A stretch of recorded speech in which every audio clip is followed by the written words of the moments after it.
And now, the #1 audio program that helps you to hire, get hired, and soar higher in the Salesforce ecosystem. It's the Salesforce Career Show with Josh Matthews and Vanessa Grant.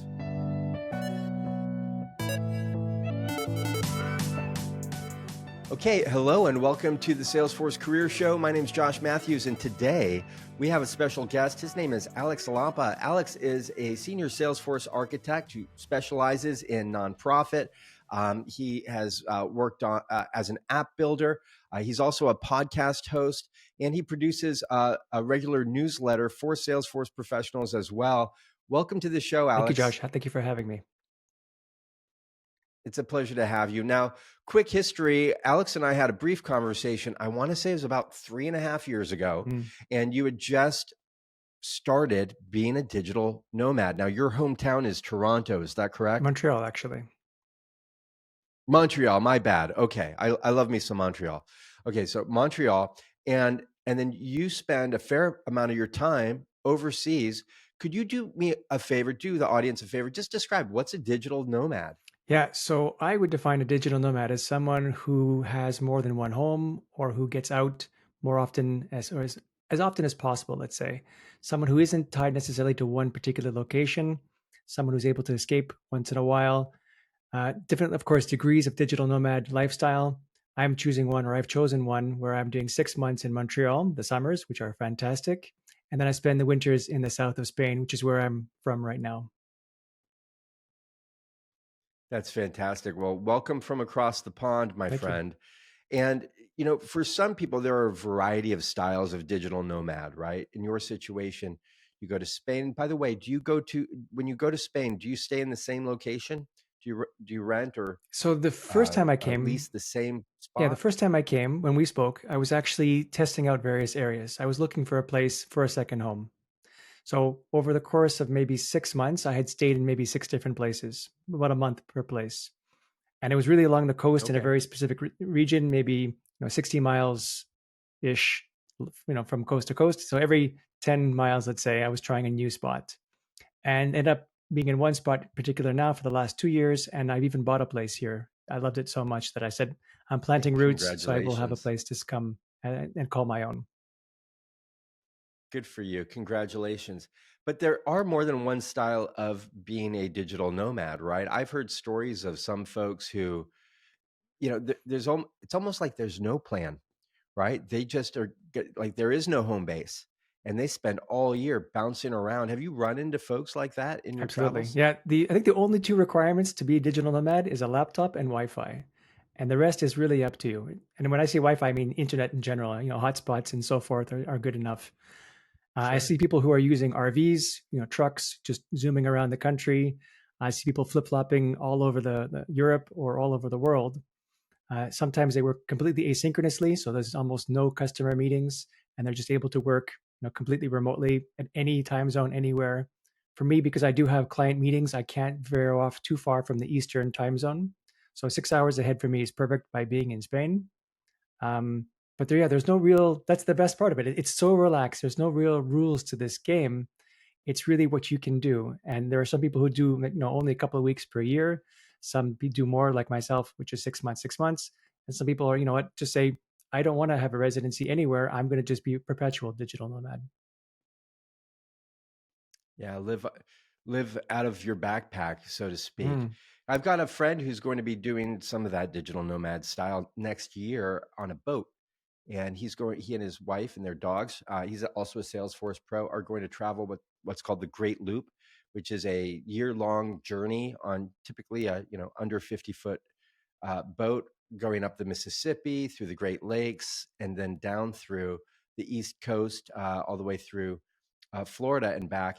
And they're using Starlink, right? So I'm imagining that that's probably something that's interesting for people who are in RVs, who are doing a lot of travel, a lot of excessive travel, and to particularly remote places. But then also for any boaters out there, let's face it, there are not a lot of towers in the middle of the ocean, much less offshore 20 miles, right? So it can be a bit of a challenge. What has been the biggest impact, sort of the biggest aha? I mean, you went into this with an idea of what it was going to be like, right? I had a vague idea because, I mean, it wasn't like the first time I decided to be a digital nomad, it was the first time I traveled. Before this experience, I had done the Okay. backpack thing. I wasn't really working too much at the time, but it was about 2 years where I was traveling mostly alone with a backpack all around the world, doing light work here and there. So that was kind of an intro to the digital lifestyle. But I was traveling extensively before Yeah. that. I visited now, I think I'm more than 55 countries that I visited so far. Oh my Um, gosh. yeah, Congratulations. That's my great. grandparents, the parents of my mom, have been to 100 countries, 190 countries. I'm going to correct myself, and they have a doll collection where they have the Are there even traditional. that many? How many countries are there? It 220? How many varies on countries are based on there how many in the regions world? you consider, but Yeah, right. definitely 190 is up Yeah. there. it's it's Yeah. significant, and they have a doll collection, a traditional doll with the dress of that particular culture, which my mom now has as a mural on display, and I want to reach at least 100 in my lifetime. And when I mean 100, I don't mean just like collecting names off a list, but at least experiencing, spending time there. So that Yeah. sabbatical that I took for 2 years was a great way to accomplish a big part of that goal. But yeah, it was not, to answer your question, it was not a completely new experience. I had an idea of what I was getting myself into. I knew that there was going to be some challenges, which we can get into. It's not always, unicorns and rainbows. There are drawbacks to this lifestyle. But for me personally, What? I love it and I Really? advocate for it because travel is just a fantastic way to grow as a person, and that's the seed, the seed of why I do it. I agree. You've got me beat on countries by about 30, and I don't have the same travel bug that you do. There's another 10 that I'd like to visit that I haven't been to, but I still have time to do that. I mean, let's talk about that learning curve for a minute, right? So for a seasoned traveler, this must feel like, look, yeah, you need internet and you've got to, you know, figure some of that stuff out, but you've already figured out, okay, I need a passport. Step one, right? I need to check on visas. I need to understand how I'm going to get healthcare.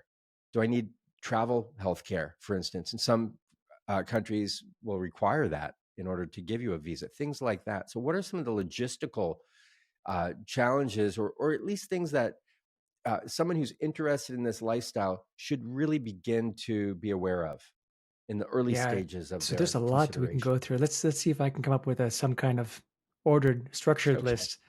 For sure, passports first, number one. Yeah, I mean, you can't go much, can't go far without a passport. Knowing the entry and exit requirements for every country you do want to visit. Knowing the travel advisory, making sure the place you're going to is relatively safe, right? You don't want to go to a place that isn't. Hmm. Um, Knowing where you're going to stay, of course, during that time. Knowing if they have internet there, knowing what you're going to do with your stuff at home if you keep your stuff. Like for that sabbatical, for example, I was able to put most of my stuff into storage, sell a whole bunch of stuff. So I left not much behind. I didn't. It was a weight off my shoulders, which was a fantastic way to experience things. I didn't feel like I had ties back at home.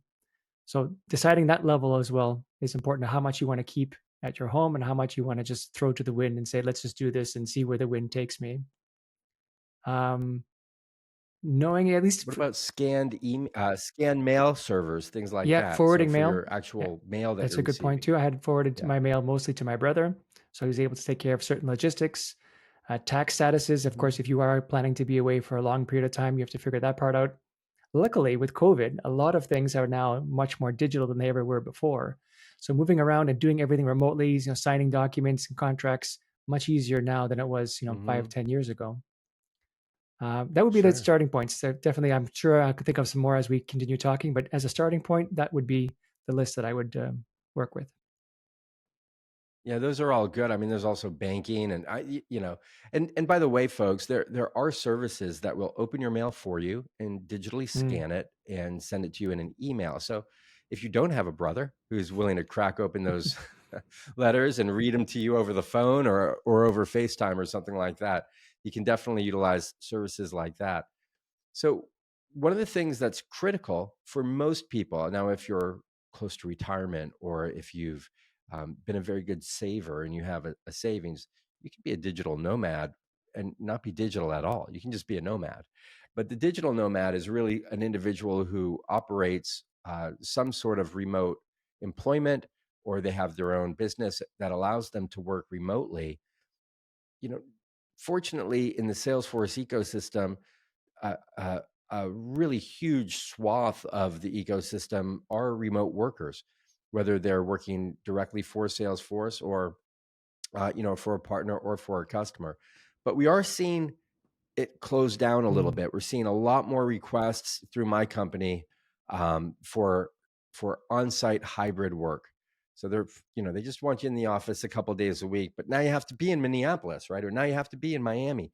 So talk a little bit about what folks can do to either communicate their desire to lead this type of work. Maybe they're a full-time employee and they want to take advantage of remote work with their employer, or they need to have some communication with the employer asking them, hey, this is what I want to do. What kind of benefits might they be able to share with their employers to help convince them that this is the right move, not just for the nomad, but also for the business that they're serving? So there's two kind of facets to this, I could imagine. One is you're starting to engage with a company that has these kinds of policies in place, which makes it much easier to set the rules from the beginning, saying, look, this is my lifestyle. Here's how I do things. I'm here for this portion of the year, and I'm not here for that portion of the year. Obviously, in that kind of situation, It is easier to have that conversation because it's from the onset. If you're already at an organization that is now clamping down these rules and you don't have any interest in leaving because you like it there are a few things you can do.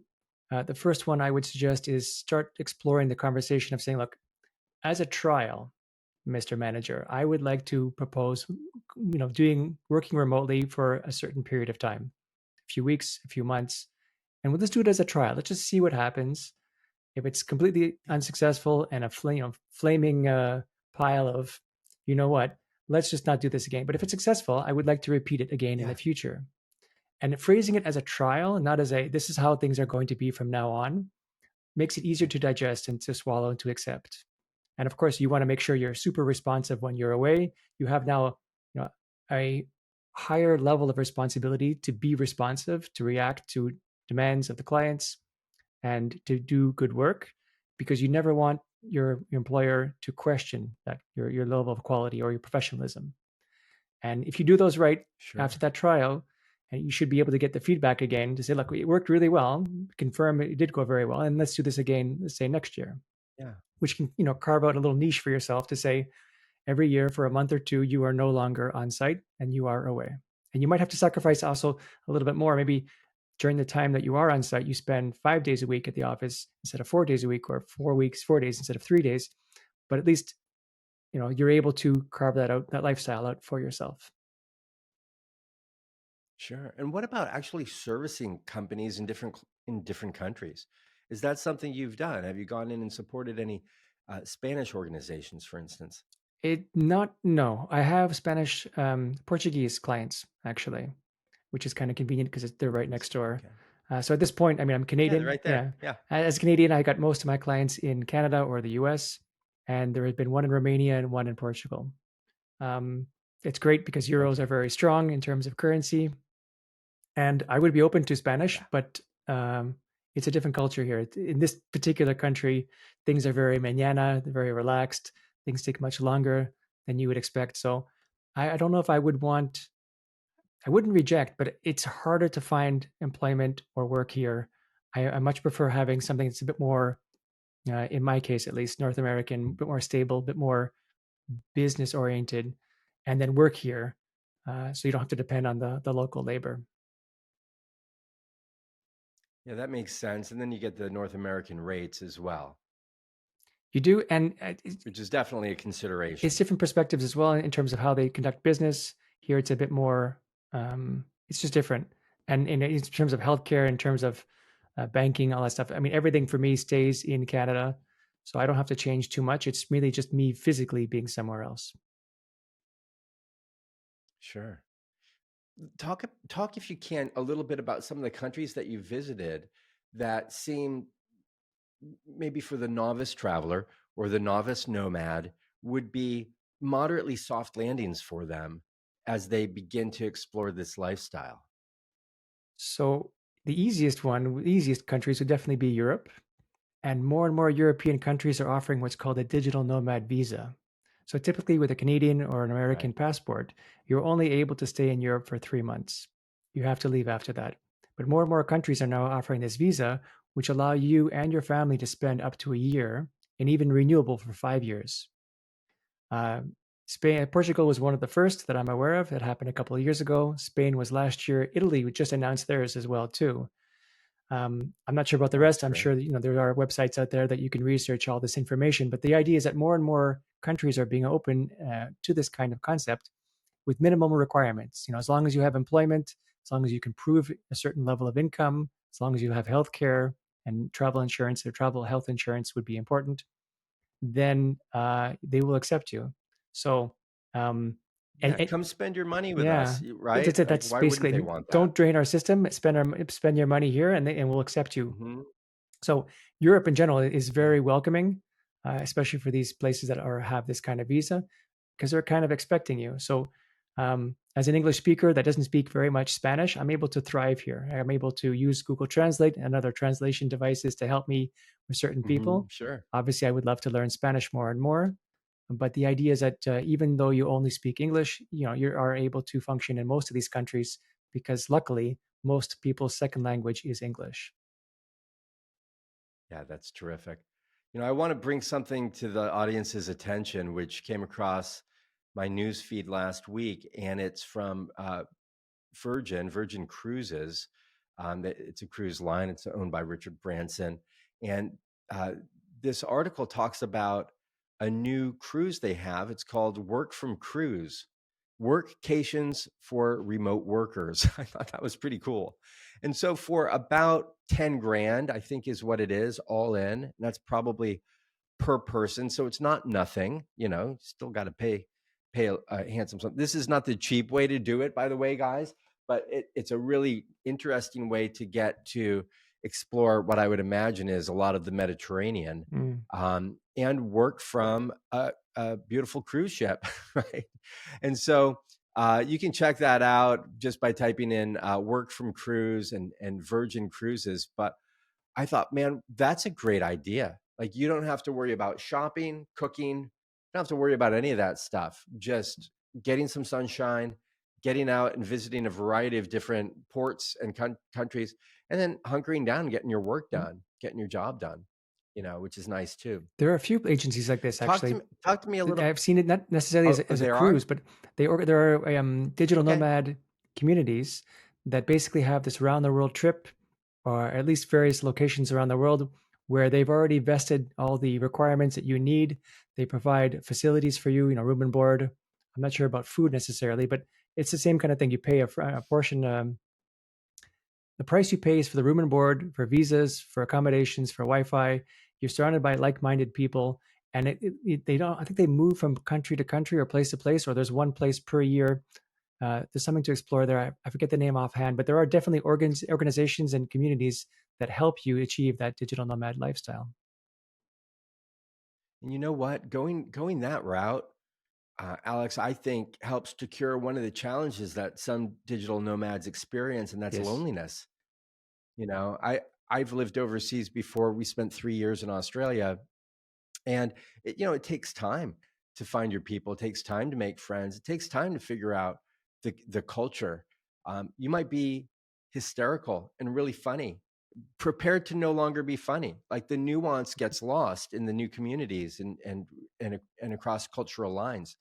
So it's a serious thing, particularly for those that are looking to backpack quite a bit. I'm aware of. Sorry, I talk about boating a lot. I live in Florida. It's hard not to, but this happens even when people are touring around the Med or touring around the Caribbean on boats, and they might be working. A lot of them are just YouTubers trying to make a few bucks and fund their trip, but a lot of them are retired. And then there are some digital nomads out there too. And they just kind of find one another in this harbor, that harbor. And then it's like, hey, we're going to go piss off to yada yada island for a week. Do you want to come? And they'll just kind of wagon train, or get the whole fleet out going. So you can kind of start to link up with people and travel around with them, particularly if you're in a vehicle. So if you're doing the RV thing, or if you're doing the boat thing, which I think is a great way to do it. Otherwise, if you're going solo, that's going to put yourself in a certain situation. If you're going with a partner, make sure you guys get along. It's a great test. Because travel, it increases stress, No, doesn't it? it's a great test, is planning what a I'm wedding saying. or Like, something. with your partner, for sure. Like, I fell in love with my wife after we traveled around by motorcycle around Europe. Spending 3 weeks together, day in, day out, you learn pretty quickly if you're compatible or not. That's right, you do. I have a friend who was a bit of a nomad, not a digital nomad, but he traveled extensively. He'd do a year in Africa and a year in Europe and a year in Southeast Asia and so on. And he was married at the time, and they got along great. And they're no longer married. And when we talked about it after their separation, he said, "You know what? This individual she was absolutely an incredible travel companion. Couldn't have asked for better." But when it came to the white picket house and and white picket fence and the children, she was like a caged cheetah. It was like, get me out of here. So figuring out who you are, I think, is important, and having an opportunity for your partner to figure that out too is like you said, a real test. Going back to your earlier point, so you find, even as a soloist traveling by backpack, camaraderie and friendships very, very quickly. I remember once I was in South Africa, sorry, and we were at a bus stop waiting for the bus to arrive. Lots of people moving around, and we were a pack of people that came from the hostel. Never met these people, knew them for only a few minutes at the time, but already we kind of gave each other's looks like, "Look, I need to go to the bathroom. Can you watch my backpack for me?" And within a few seconds, we'd already built that trust relationship, because we are foreigners. We have a collective interest in keeping ourselves safe and to trust each other. Sure. And therefore we could do that. So, and same experiences too, where, hey, we're all going this way. You want to come join us? It's like, cool, let's just do that. So it's not just with boating and RVs, but you also can do that with your backpack as well. So, and finding that is important. You Finding your get to people, return to being, finding your community, and grouping together is a beautiful and powerful. I mean, the relationships you can build so quickly and so powerfully is a great bonus of traveling like this. It really is. It really is. It's like you get to go back and be 6 years old again, where you meet someone and you're like, let's be best friends, in like 5 minutes or 2 minutes. And Mom, Dad, this is my new best friend. Like, that's always fun. And getting to do it when you're later on in life and connecting with people. It's nice. Like, people don't have nearly as much baggage that they're not mowing their lawn. Everyone's in the same situation.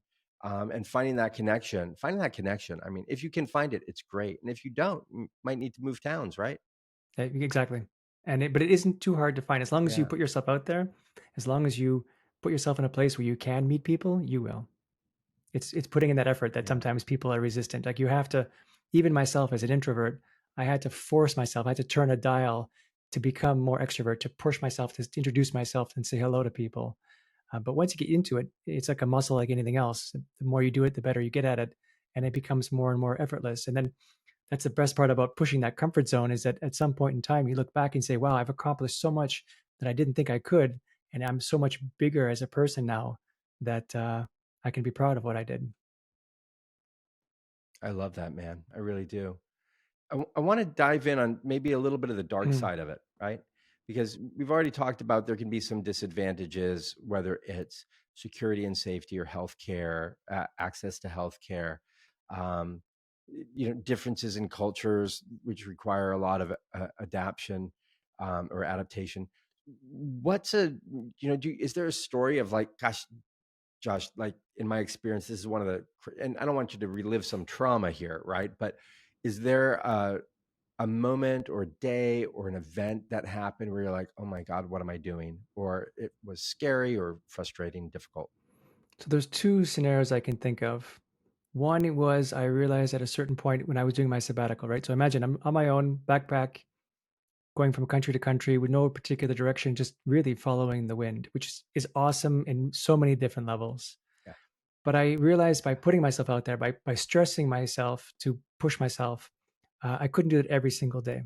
I had to allow myself to take a day, a month, to say, look, I'm going to just stay in all day, order pizza, watch Netflix or whatever it was, and just take a moment for myself entirely. And that was really important for my mental health.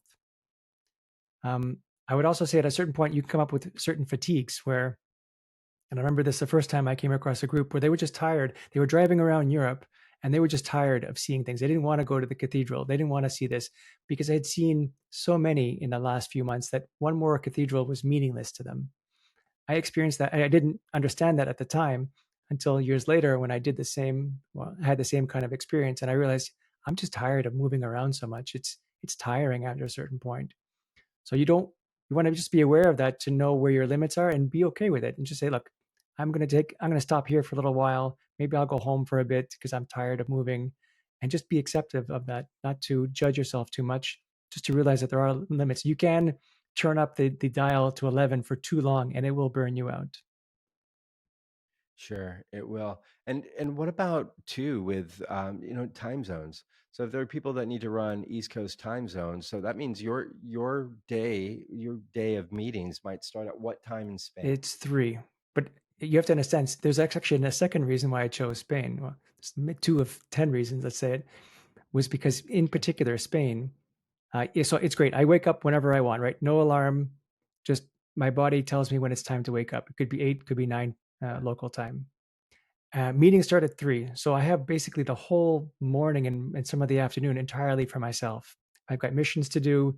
I want to go for a walk. I want to spend time with my partner. Everything's open, everything's available. The sun is shining, the weather is fantastic. In, Yeah, in our last talk, you were walking. We had a little Zoom meeting, and you were not in a room with a white wall behind you and a big giant black microphone in front of you. Instead, you were walking along what looked like a beautiful that's right. boardwalk or pier, with cafes and boats and sunshine, right? Yeah, yeah. It's a tough life, but somebody has to live it.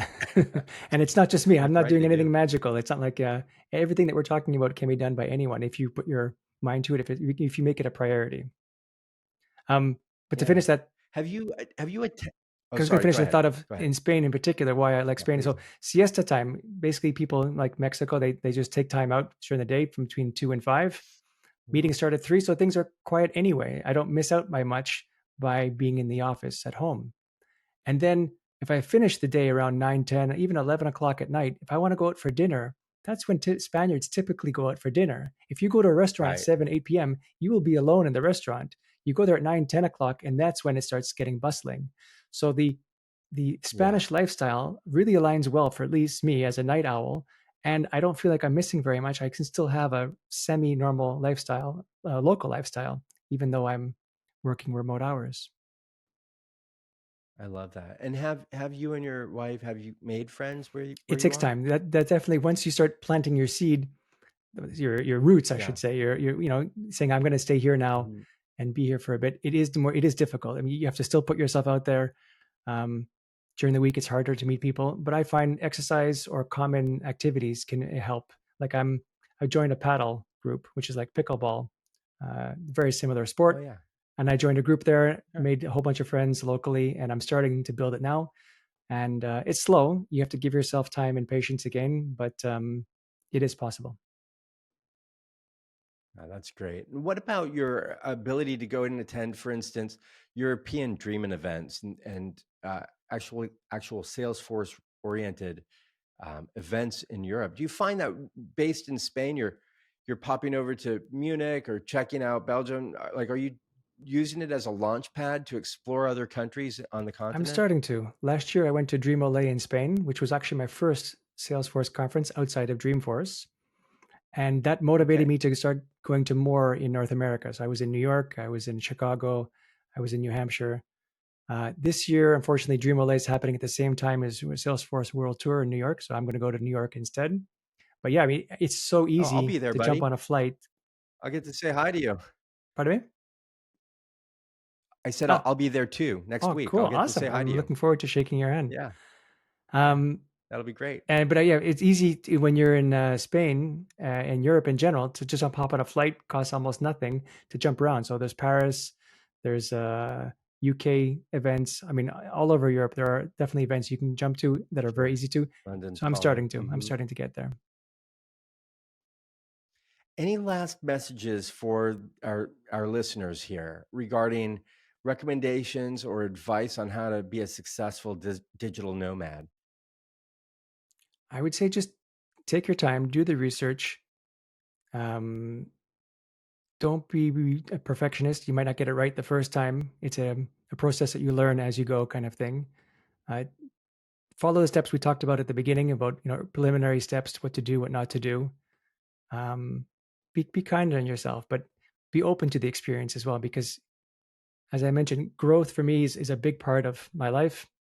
Pushing comfort zones, doing things that makes you uncomfortable, but doing that is so rewarding and so satisfying. And luckily, we do have careers. Salesforce is a fantastic ecosystem to have a digital Yeah. digital nomadic lifestyle. Where I'm so excited I can't get the words out. Not many opportunities have that. Not many careers have that opportunity, I should say. So take advantage of the moment if you can. If it's any interest to you, if you want to explore it, just try it once, right? Do it as a trial. If you don't like it, you don't need to Yeah. do it again. But I would encourage you to try it, because a lot more positives than negatives. Yeah, like I've never heard the term realtor nomad, right?